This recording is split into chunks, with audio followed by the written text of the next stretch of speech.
नमस्कार विद्यार्थी मित्रों, आमचे YouTube channel science and education corridor यामध्ये आपल्या सर्वांचे स्वागत। BEd CET 2024 या अनुषंगाने आपण व्हिडिओ पाहत आहोत। सुपर 20 प्रश्नावली म्हणजेच MCQs भाग 15 आज आपण पाहणार आहोत। विद्यार्थी मित्रों, यापूर्वी आपण 14 भाग रिलीज केले आहेत, ते जर आपण पाहिले नसतील तर कृपया पाहून घ्या। 2024 ची जी आपली आगामी मार्च CET आहे त्यामध्ये आपल्याला विद्यार्थी मित्रों हे प्रश्न नक्कीच उपयुक्त ठरतील, मार्गदर्शक ठरतील। अशाच प्रकारचे प्रश्न आपल्याला BEd CET मध्ये पाहायला मिळणार आहेत। त्याची तयारी विद्यार्थी मित्रों याची रंगीत तालीम आपण या प्रश्नावलीद्वारे करत आहोत। तत्पूर्वी आपण जर आमच्या चॅनलवरती नवीन असाल तर कृपया चॅनलला सबस्क्राइब करा, व्हिडिओ आवडल्यास नक्कीच लाईक करा।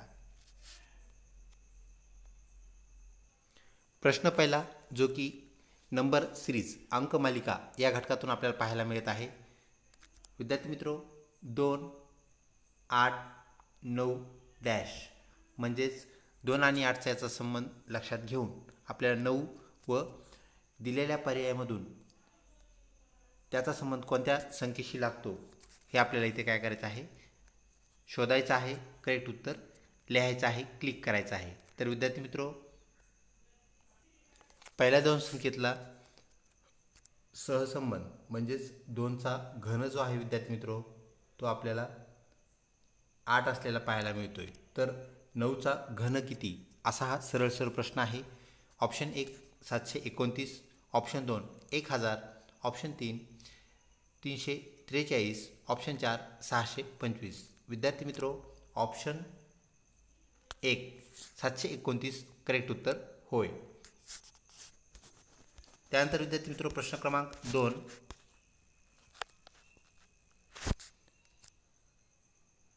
ADEHE डॅश म्हणूया आपण त्याला किंवा क्वेश्चन मार्क असं म्हणूया QT। तर विद्यार्थी मित्रों यामध्ये पण आपल्याला सहसंबंध सांगायचा आहे। तर लेटर सिरीजवरती आधारित हा प्रश्न। त्यामध्ये विद्यार्थी मित्रों आपण इथे पाहू शकता A आणि D हे जे दोन अक्षर आहेत, अंक ह्या दोघांमध्ये म्हणजे ह्या अक्षर मालिकेमध्ये विद्यार्थी मित्रों 2चा फरक आपल्याला पाहायला मिळतोय। म्हणजेच 2 इथं मायनस आहे। तर विद्यार्थी मित्रों ह्याच्यामध्ये 2 अक्षर मायनस झालेत, निघून गेलेत। कोणते 2 अक्षर आहेत? B आणि C म्हणजेच A आणि D मध्ये 2 अक्षर कमी आहेत। त्यानंतर विद्यार्थी मित्रों पुढचा सहसंबंध जर आपण पाहिला तर D नंतर पुढचा अक्षर जे आहे ते E ते क्रमाने आलेलं आपल्याला पाहायला भेटतंय। म्हणजेच विद्यार्थी मित्रों 2 अक्षरांचा फरक आणि कंटिन्यू अक्षर हे आपल्याला इथे पाहायला मिळते। तर विद्यार्थी मित्रों E नंतर परत 2 अक्षर आपल्याला गायब झालेले पाहायला मिळतात, ते म्हणजे F आणि G। त्यानंतरचा अक्षर विद्यार्थी मित्रों इथे H करेक्ट आलेला आहे। Hच्या नंतरचं जे अक्षर आहे त्याचा सिक्वेन्स पण बरोबर आहे। त्यानंतर 2 अक्षर निघून आपल्याला L आलेलं पाहायला मिळतं। तर विद्यार्थी मित्रों पुढचं जे अक्षर आहे L त्यानंतरचं त्याच्यात आपल्याला 2 अक्षर अधिक करून आपल्याला पुढचं जे अक्षर आहे त्या 2 अक्षराचं म्हणजेच L नंतरचं अक्षर व 2 अक्षरानंतरचं अक्षर हे आपलं उत्तर असणार आहे। आणि पुढचा पडताळा विद्यार्थी मित्रों QT आपल्याला पाहायला मिळेल। तर option 1 OL, option 2 PO, option 3 PM आणि ऑप्शन 4 MP। तर विद्यार्थी मित्रों आपल्याला माहित आहे L नंतरचं जे अक्षर आहे ते M आहे आणि M नंतर 2 अक्षर आपल्याला काढून त्याच्या पुढचं जे अक्षर आहे विद्यार्थी मित्रों ते अक्षर जोडल्यास आपल्याला P आलेलं पाहायला मिळतं। आणि विद्यार्थी मित्रों आपलं उत्तर करेक्ट आहे का नाही हे पडताळा पाहण्यासाठी P आणि Q हे 2 अक्षर सुद्धा लगतचे असलेले आपल्याला पाहायला मिळतात। जसं की इथं D नंतरचं अक्षर E आलेलं पाहायला भेटतं, H नंतरचं I, तर विद्यार्थी मित्रों P नंतर Q येत असतं हे आपल्याला माहीत आहे। तर MP ऑप्शन 4 करेक्ट उत्तर होय। पुढचा प्रश्न विद्यार्थी मित्रों एका सांकेतिक भाषेत ड्रीम DREAM हा शब्द आपल्याला काही संख्या दिल्यात विद्यार्थी मित्रों 4, 18, 5, 11, 3 असा लिहिला तर त्याच भाषेत ड्रॉप DROP हा शब्द कसा लिहावा लागेल। तर विद्यार्थी मित्रों ऑप्शन आपल्याला दिलेले आहेत। यासाठी आपल्याला काय करणं गरजेचं आहे विद्यार्थी मित्रों, तर सर्वप्रथम ज्यावेळेस आपण BEd CETच्या आपल्या परीक्षेच्या हॉलमध्ये जाऊया, प्रवेश करूया, त्यावेळेस विद्यार्थी मित्रों आपल्याला एक कोरा पेज रफ वर्कसाठी दिलेलं असतं। तर विद्यार्थी मित्रों आपला पेपर सुरू झाल्यानंतर आपल्याला ह्या कोऱ्या पेजवरती काय करायचं, सर्वप्रथम आपली जी ABCD आहे ती आखून घ्यायची। त्यानंतर विद्यार्थी मित्रों इथे आपण पाहू शकता त्याला अंक दिलेले आहेत, म्हणजे संख्या दिलेल्या आहेत. जसं की आपल्याला माहिती आहे ए 1 नंबरचं अक्षर आहे, B2, C3. तसंच विद्यार्थी मित्रो झेड हे 26 नंबरचं अक्षर आहे. तर विद्यार्थी मित्रो त्याला आपण सर्वप्रथम नंबरिंग करायचं आहे. हे नंबरिंग करण्याची एक पद्धत आपल्याला इथं दर्शवण्यात आलेली आहे विद्यार्थी मित्रो. ह्याच्या उलट परत पुन्हा आपण काय करायचं, झेड जे अक्षर 26 नंबरचं आहे त्याच्या खाली 26 लिहायचं. तर काही वेळेस आपल्याला विद्यार्थी मित्रो उलटे प्रश्न विचारतात, त्यामध्ये झेडला 1 नंबर द्यायचा, परत इकडं उलटी नंबरिंग करत यायचं. म्हणजेच ए जे अक्षर आहे तर विद्यार्थी मित्रो एला खालच्या साईडने 1 नंबर येईल व वरच्या साईडने 26. म्हणजे दोन्ही पद्धतीने दोन्ही साईडने आपण नंबरिंग करून घ्यायची. अशा प्रकारे आपल्याला ABCD ज्याला आपण अल्फाबेट्स म्हणतो ते आखून घ्यायचे आहेत. विद्यार्थी मित्रो आता लक्षात येईल आपल्या इथं डी जे अक्षर आहे, ड्रीममधलं डी. तर विद्यार्थी मित्रो ते 4 नंबरचं अक्षर आहे. इथं आपण पाहू शकता डी 4.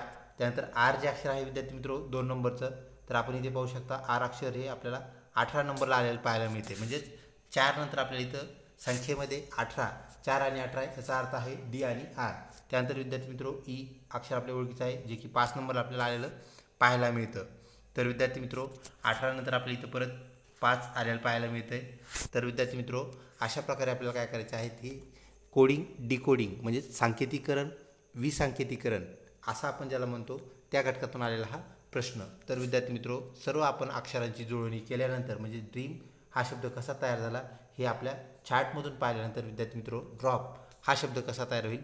तर ड्रॉपसाठी डी जे आहे आपल्याला माहीत आहे, डी 4 नंबरचं अक्षर आहे. त्यानंतर आर आपल्या प्रश्नामध्येच ते दिलेलं आहे विद्यार्थी मित्रो, ते आहे 18 नंबरचं अक्षर. त्यानंतर विद्यार्थी मित्रो ओ हे जे अक्षर आहे ते किती नंबरला आहे ते तपासायचं. त्यानंतर विद्यार्थी मित्रो पी जे अक्षर आहे ते किती नंबरला आहे ते तपासायचं. तर विद्यार्थी मित्रो ओ हे अक्षर आपण इथं पाहू शकता ते 15 नंबरला आहे, म्हणजे 18 नंतर परत 15 ही संख्या येईल. आणि त्यानंतर विद्यार्थी मित्रो पी जे अक्षर आहे ते 16 नंबर असलेलं आपल्याला पाहायला भेटतं. तर विद्यार्थी मित्रो हा जो ऑप्शन आहे आपला, तर आपण पाहू शकता ऑप्शन 1 आपलं करेक्ट उत्तर होय. अशा प्रकारे उत्तर आपल्याला शोधायचं आहे, करेक्ट उत्तरापर्यंत पोहोचायचं आहे. विद्यार्थी मित्रो लेटर सिरीज व नंबर सिरीज यामध्ये आपल्याला सर्वप्रथम सहसंबंध पाहावा लागतो आणि त्यातून आपल्याला त्याची उत्तरं सापडतात, काढता येतात. त्यानंतर पुढचा प्रश्न विद्यार्थी मित्रो, विहिरीला तलाव म्हटले. आपण जर विहिरीला तलाव म्हटलं, तलावाला आड म्हटले, आडाला ओढा म्हटले, ओढ्याला नदी म्हटले, नदीला बंधारा म्हटले, तर धरण कशावर बांधावे लागेल. विद्यार्थी मित्रो अशा प्रकारचा हमखास प्रश्न आपल्याला एक आल्याला पाहायला मिळतो. तर विद्यार्थी मित्रो ह्यात गृहीतके म्हणजे गृहीत धरणे ह्याला असं म्हणत असतो आपण. तर हे गृहीतके जे आहेत तर ते कशाला काय म्हटलं हे आपल्याला लक्षात घेणं गरजेचं आहे. आणि विचारलेला जो प्रश्न आहे धरण कशावर बांधतात, तर ओरिजिनल शब्द काय आहे ह्यावरती धरण बांधले जाण्याला आपल्याला पाहायला मिळेल. तर आपल्याला सगळ्यात आधी माहीत पाहिजे धरण कशावर बांधले जातं, तर ते नदीवर बांधलं जातं. म्हणजे धरण हे नदीवर असतं. तर विद्यार्थी मित्रो येथे धरण जे आहे आपण कशावर बांधू, तर इथली तार्किक जे शब्द आहेत, तार्किक शब्द म्हणजे दिलेले शब्द, त्यांनी नदीला काय म्हटलेलं आहे, तर नदीला बंधारा म्हटलं आहे. तर धरण कशावर बांधलं जाईल असा प्रश्न आहे, म्हणजे ह्यात कशावर बांधलं जाईल असा तो प्रश्न आहे. तर ऑप्शन 1 ओढा, 2 आड, 3 नदी, 4 बंधारा. विद्यार्थी मित्रो ओरिजिनली जरी धरण नदीवर बांधत असतील तर आपलं उत्तर इथं नदी नाही हे कन्फर्म आपण लक्षात घ्या, ते आहे बंधारा. ऑप्शन 4 करेक्ट उत्तर होय. पुढचा प्रश्न विद्यार्थी मित्रो, घड्याळात तास काटा 9वर असेल व मिनिट काटा 12वर असेल तर दोन्ही काट्यात किती अंशाचा कोन तयार होईल. विद्यार्थी मित्रो जे घड्याळ आहे आपलं त्यामध्ये आपल्याला माहीत आहे 12 हा अंक सेंटरला असतो. त्यानंतर इकडे उजव्या साईडला 3 हा अंक, त्यानंतर विद्यार्थी मित्रो डाव्या साईडला 9 हा अंक आणि खालच्या साईडला 6 अंक आपल्याला पाहायला मिळतो. विद्यार्थी मित्रो प्रश्न काय आहे, तर तास काटा जो आहे तो 9वर आहे आणि त्यानंतर विद्यार्थी मित्रो मिनिट काटा जो आहे तर तो आपल्याला 12वरती म्हणजे वरच्या साईडला पाहायला मिळतो. तर हा कोन कितीचा असेल. विद्यार्थी मित्रो पाहता क्षणी आपल्याला कळतं की हा कोन जो आहे तो आपल्याला 90 अंशाचा पाहायला मिळतो, म्हणजेच 90 अंश करेक्ट उत्तर होय. ऑप्शन 1 180, ऑप्शन 2 90, 3 60 आणि 4 30. तसेच विद्यार्थी मित्रो घड्याळीमध्ये जर एक काटा 9वर असेल, दुसरा काटा 3वर असेल किंवा एक काटा 12वरती असेल, दुसरा 6वरती, तर हा कोन जो आहे विद्यार्थी मित्रो तो आपल्याला 180चा कोन झालेला पाहायला मिळेल. त्याप्रमाणे विद्यार्थी मित्रो कोन तयार होतात. ऑप्शन 2 90 करेक्ट उत्तर होय. पुढचा प्रश्न, गहू जर एकदल असेल तर हरभरा काय असेल? म्हणजेच रिकामी जागा. विद्यार्थी मित्रो, 1 नंबर गवत, 2 द्विदल, 3 मेद, 4 जीवनसत्व. तर विद्यार्थी मित्रो, गहू जर एकदल वनस्पती आहे तर हरभरा ही वनस्पती आपल्याला द्विदल वनस्पती पाहायला मिळेल. म्हणजेच हरभऱ्याचे 2 भाग होत असतात. म्हणजेच विद्यार्थी मित्रो, ज्याच्या आपण डाळी बनवू शकतो त्याला आपण काय म्हणत असतो? द्विदल म्हणतो. तर हरभरा हा द्विदल आहे. तर गहू विद्यार्थी मित्रो, गहू असेल, ज्वारी असेल, बाजरी असेल, नाचणी असेल, भगर असेल, हे जे घटक आहेत, हे जे धान्य आहेत विद्यार्थी मित्रो, त्यांना आपण तृणधान्य असं म्हणतो. तर ते आपल्याला एकदल असलेले पाहायला मिळतात. तसेच या डाळी आहेत त्यामध्ये मग हरभरा असेल, तूर डाळ असेल, मसूर डाळ असेल तर त्याचे 2 भाग होत असतात, 2 टर्पलं निघतात किंवा 2 भाग होतात, त्यामुळे ते द्विदल होय. पुढचा प्रश्न विद्यार्थी मित्रो,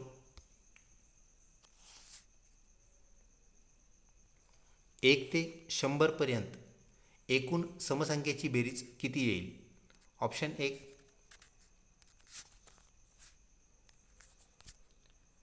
2550, ऑप्शन 2 2500, ऑप्शन 3 2200 आणि ऑप्शन 4 2250. विद्यार्थी मित्रो, ऑप्शन 1 2550 आपलं करेक्ट उत्तर होय.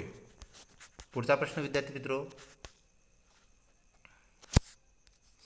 एक मांजर उत्तर दिशेला तोंड करून उभी आहे. विद्यार्थी मित्रो, उत्तर दिशा म्हणजेच वरची दिशा मोबाईलच्या स्क्रीनची. त्यानंतर विद्यार्थी मित्रो, ती डावीकडे वळून 3 मीटर चालली. म्हणजेच उत्तरेला तिचं तोंड आहे, ती डावीकडे वळाली म्हणजे ती पश्चिम दिशेला वळाली, हे लक्षात घ्या. पश्चिमेला वळाली, 3 मीटर चालली, पुन्हा ती डावीकडे वळाली व 2 मीटर गेली. म्हणजेच विद्यार्थी मित्रो, परत ती डावीकडे वळाली आहे, म्हणजे ती खालच्या दिशेला वळाली आहे, जी की दक्षिण दिशा असणार आहे. तर विद्यार्थी मित्रो, ती दक्षिणेला आलेली आहे किंवा दक्षिणेकडे तिचं तोंड झालेलं आहे. त्यानंतर पुन्हा उजवीकडे वळाली, तर दक्षिणेला येऊन विद्यार्थी मित्रो ती उजवीकडे वळाली आहे. तर उजवी दिशा आपल्या परिचयाची आहे, ती म्हणजेच पूर्व दिशा. तर तिचे तोंड आता कोणत्या दिशेला आहे? तर विद्यार्थी मित्रो, तिचे तोंड पूर्वेला आहे, म्हणजेच पूर्व हे आपलं उत्तर होय. Sorry for inconvenience. ऑप्शन 1 पश्चिम, 2 उत्तर, 3 दक्षिण, 2 उत्तर, 3 पूर्व आणि 4 दक्षिण. विद्यार्थी मित्रो, ऑप्शन 3 पूर्व करेक्ट उत्तर होय. दिशाभान, ज्याला आपण नेव्हिगेशन असं म्हणतो, या घटकावर आधारित प्रश्न.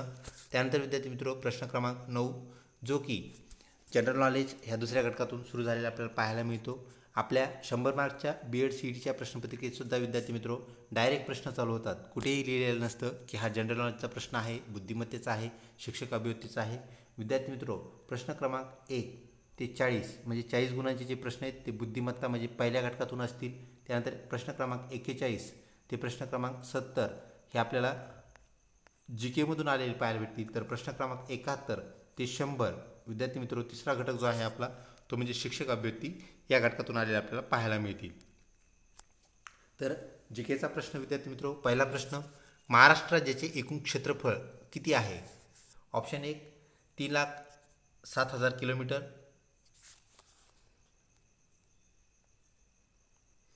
3,70,000 किलोमीटर, 3,70,700 किलोमीटर आणि चौथा पर्याय 3,07,070 किलोमीटर. विद्यार्थी मित्रो, चौरस किलोमीटरमध्ये क्षेत्रफळ असते हे आपणास माहीत आहे. तर ऑप्शन 1 3,07,000 किलोमीटर करेक्ट उत्तर होय. पुढचा प्रश्न विद्यार्थी मित्रो, जो की फुल फॉर्म या घटकातून आपल्याला आलेला पाहायला मिळतो. हमखास आपल्याला 1 ते 2 फुल फॉर्म आपल्या BEd CETच्या परीक्षेमध्ये विचारले जातात. तर पॉप्युलर असणारे फुल फॉर्म आपण पाठ करून ठेवायचे आहेत. तर LPGचे पूर्ण रूप काय, असा हा प्रश्न. 1 liquidity paid gas, 2 liquefied petroleum gas, 3 liquid petrol goods, 4 low petroleum gas. विद्यार्थी मित्रो, अतिशय प्रचंड प्रेशरने आपण त्याला दाबत असतो, दाब देऊन त्याला गॅसला भरत असतो, म्हणजेच लिक्विफाईड पेट्रोलियम गॅस करेक्ट उत्तर होय. पुढचा प्रश्न विद्यार्थी मित्रो, मानवी शरीराचा सर्वात मोठा अवयव कोणता आहे? 1 हृदय, 2 यकृत, 3 त्वचा, 4 पाय. विद्यार्थी मित्रो, ऑप्शन 3 त्वचा करेक्ट उत्तर होय. पुढचा प्रश्न विद्यार्थी मित्रो, कलम 45 कोणत्या घटकाशी निगडीत आहे? 1 केंद्रशासित प्रदेशाशी, 2 सक्तीचे व मोफत प्राथमिक शिक्षण या घटकाशी, 3 विनाअनुदानित शिक्षण या घटकाशी, 4 यापैकी नाही. विद्यार्थी मित्रो, ऑप्शन 2 सक्तीचं व मोफत प्राथमिक शिक्षण हे कलम 45 अंतर्गत दिलं जातं. ही गोष्ट आपण लक्षात ठेवावी. पुढचा प्रश्न विद्यार्थी मित्रो, महाराष्ट्राचा राज्यपक्षी कोणता? 1 कावळा, 2 राजहंस, 3 मोर, 4 हरियाळ. तर विद्यार्थी मित्रो, हरियाळ याला आपण हरियाळ असंही म्हणतो, शेवटला ळ हे गोष्ट लक्षात घ्या. हरियाळ किंवा हरियाळ हा जो पक्षी आहे विद्यार्थी मित्रो, ज्याला इंग्रजीमध्ये आपण ग्रीन पिजन असं म्हणतो, तो आपल्या राज्याचा म्हणजेच महाराष्ट्राचा राज्यपक्षी होय. तर आपल्या राष्ट्राचा म्हणजेच भारताचा जो राष्ट्रीय पक्षी आहे तो मोर आहे. ही गोष्ट आपण लक्षात घ्या. ऑप्शन 4 करेक्ट उत्तर होय. पुढचा प्रश्न विद्यार्थी मित्रो, भारतीय रिझर्व्ह बँकेने चलनी 2000 रुपयाच्या नोटबंदी घोषणा केव्हा केली? म्हणजेच विद्यार्थी मित्रो, आपल्या 2000च्या नोटा केव्हा बंद झाल्या असा हा सरळ प्रश्न. 1 19 मे 2023 म्हणजेच घोषणा केव्हा केली असा प्रश्न आहे विद्यार्थी मित्रो. 2 30 सप्टेंबर 2023, 3 1 जानेवारी 2023, 4 31 डिसेंबर 2024. विद्यार्थी मित्रो, ऑप्शन 1 19 मे 2023ला ही घोषणा झाली. प्रश्न घोषणा विचारलेला आहे विद्यार्थी मित्रो, म्हणजे कधी सांगण्यात आलं की ह्या नोटा बंद होणार आहेत, त्याला काही कालावधी देण्यात आला व नंतर त्याची अंमलबजावणी सुरू झाली. म्हणजेच 19 मे 2023 करेक्ट उत्तर होय. पुढचा प्रश्न विद्यार्थी मित्रो, बालकांना शिकवताना कोणती पद्धत उपयुक्त ठरते? घटक 3 सुरू झालेला आहे, हे आपल्या लक्षात आलं असेल. तर विद्यार्थी मित्रो, ऑप्शन 1 प्रदर्शन, 2 व्याख्यान, 3 कृतीयुक्त शिक्षण आणि 4 प्रात्यक्षिक, ज्याला आपण प्रॅक्टिकल असं म्हणतो. विद्यार्थी मित्रो, इथं शब्द बालकांना आलेला आहे म्हणजेच लहान मुलांना. तर कृतीयुक्त शिक्षण जर असेल तर त्यांना एकदम उपयुक्त पद्धत होय. म्हणजे त्यांना आपण जी कृती करत असतो तीच कृती त्यांना करायला लावणं आणि त्यातून त्यांना आनंद मिळतो व शिक्षणही मिळते. म्हणजेच सर्वात उपयुक्त पद्धत कृतीयुक्त पद्धत, ज्याला आपण ॲक्टिव्हिटी बेस असं म्हणत असतो. तर आपलं ऑप्शन 3 करेक्ट उत्तर होय. विद्यार्थी मित्रो, प्रदर्शन पद्धत म्हणजे आपल्याला आपण काहीतरी दाखवून विद्यार्थ्यांना शिकवणे, व्याख्यान पद्धत म्हणजे व्याख्यान देणे आणि 4 नंबर प्रात्यक्षिक पद्धत, ज्याला आपण प्रॅक्टिकल्स म्हणतो. तर विद्यार्थी मित्रो, ह्या तिन्ही पद्धती आपल्याला वरच्या वर्गाला उपयुक्त आहेत, ही गोष्ट आपण लक्षात घ्या. पुढचा प्रश्न, शिक्षकात कोणता अवगुण, ज्याला आपण दोष असं म्हणतो, तो नसावा? 1 शिक्षक कर्तव्यदक्ष असावा, हा दोष नसावा. 2 तो उतावीळ असावा. 3 अहंकारी असावा. तर विद्यार्थी मित्रो, हे दोन्ही दोष शिक्षकामध्ये नसावेत. म्हणजेच ऑप्शन 4 2 व 3 आपलं काय आहे उत्तर होय. पुढचा प्रश्न विद्यार्थी मित्रो, औपचारिक शिक्षणासाठी कोणत्या बाबींची पूर्तता करावी लागते? 1 वेळापत्रक असणं गरजेचं आहे. 2 वर्ग असणं गरजेचं आहे. 3 शिक्षकाची उपलब्धी गरजेची आहे. आणि 4 ह्या सगळ्या गोष्टी असतील तरच औपचारिक शिक्षण होईल. विद्यार्थी मित्रो, औपचारिक शिक्षण जे आहे त्यासाठी ह्या सर्व गोष्टी लागतील. तर हे सर्व करेक्ट उत्तर होय. अनौपचारिक शिक्षणामध्ये विद्यार्थी मित्रो वेळापत्रक नसते, कुठला वर्गही नसतो आणि शिक्षकाची गरज तिथं नसते. जसं की कुटुंब हे एक अनौपचारिक शिक्षणाचं केंद्र आहे. समाज हा सुद्धा अनौपचारिक शिक्षणाचा केंद्र आहे. त्यात वेळापत्रक, शिक्षक आणि वर्ग ह्या गोष्टी कंपल्सरी नसतात. ही गोष्ट आपण लक्षात घ्या. म्हणजेच आपलं इथं करेक्ट उत्तर औपचारिक शिक्षणासाठी, फॉर्मल एज्युकेशनसाठी हे सर्व आहे. म्हणजे ह्या सगळ्याच गोष्टी आपल्याला औपचारिक शिक्षणामध्ये पाहायला मिळतात. पुढचा प्रश्न विद्यार्थी मित्रो, सृजनशीलता म्हणजे डॅश डॅश क्षमता होय. 1 नवनिर्माण क्षमता, 2 अपव्यय क्षमता म्हणजे वाया घालण्याची क्षमता, 3 फाजील क्षमता आणि 4 दुर्लक्ष करण्याची क्षमता. विद्यार्थी मित्रो, ऑप्शन 1 नवनिर्माण क्षमता म्हणजेच विद्यार्थी मित्रो क्रिएटिव्हिटी आपण ज्याला म्हणत असतो. तर क्रिएटिव्हिटी आपल्याला शिक्षणामध्ये गरजेची असते. शिक्षक हा सृजनशील असावा म्हणजे तोच नवनवीन क्रिया करणारा असावा. नवनिर्मितीमध्ये त्याचा हातभार असण्याची, त्याची क्षमता असण्याची गरज असते. सेकंड लास्ट प्रश्न विद्यार्थी मित्रो, खालीलपैकी शिक्षणाचे एक प्रमुख ध्येय कोणते? 1 बेरोजगारांना नोकरी देणे हे ध्येय आहे का? 2 समाज परिवर्तन करणे हे ध्येय आहे. 3 शिक्षकांचा उदरनिर्वाह चालवणे हे ध्येय आहे. आणि 4 हे सर्व. विद्यार्थी मित्रो, हे सर्व आपलं उत्तर ठरणार नाही, कारण यात निगेटिव्ह पॉईंट आपल्याला 2 पाहायला मिळतात. एक तर नोकरी, फक्त नोकरी देणं हे शिक्षणाचं काम नाही आहे. म्हणजे फक्त नोकरदार मुलं तयार करणे, ही टेंडन्सी तयार करणं हे काम नव्हतं. त्यामुळे 1 नंबरचा ऑप्शन आपला करेक्ट नाही. 2 नंबर फक्त शिक्षकांचा उदरनिर्वाह करणं ह्यासाठी शिक्षण तयार करण्यात आलेलं आहे, हे सुद्धा चुकीचं आहे. त्यामुळं ऑप्शन 4 आपलं उत्तर ठरत नाही. तर विद्यार्थी मित्रो, समाजामध्ये बदल घडवून आणणं म्हणजे समाज परिवर्तन घडवणं हा आपल्याला ध्येय पाहायला भेटतं. तसेच चारित्र्यवान नागरिक तयार करणं हा एक आपल्याला त्याचं शिक्षणाचं ध्येय पाहायला भेटतं. तर विद्यार्थी मित्रो, ऑप्शन 2 करेक्ट उत्तर होय.